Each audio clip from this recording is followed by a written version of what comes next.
This is a massive announcement for NATO because let's not forget, this is exactly what President Putin did not want, an expansion of the defense alliance. So let's look at the details here.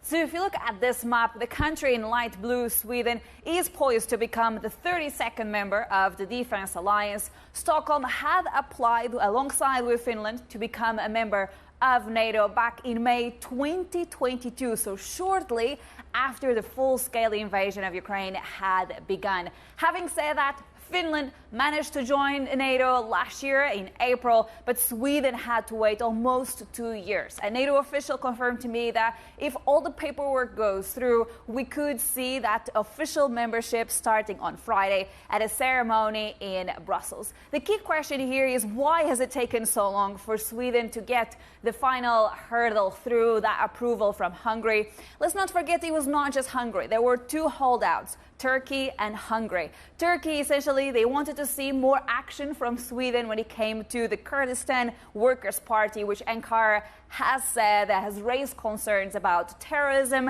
And then there was also concerns, well, actually I should say that Turkey wanted to see the approval of sales of F-16s also from the United States. From a Hungarian perspective, the reasons there for the holdout were a bit unclear, but worth remembering that Viktor Orban, the Prime Minister of Hungary, is the closest ally in Europe to the President of Russia, Vladimir Putin. So at this stage, one of the open questions is, where does NATO go next? Recently, Jens Stoltenberg, perhaps we can show you his latest comments, he said it's not a question of if, but of when Ukraine will become a member of NATO. So that could perhaps be the next phase of expansion for the defense alliance. But we know that the members have been very clear that for as long as the war is continuing in Ukraine, Kyiv cannot join the defense alliance, but it's worth keeping in mind that we're going to see a heads of state summit in July in Washington, D.C., and it'll be important to see what sort of message NATO will have for Ukraine when it comes to its potential membership.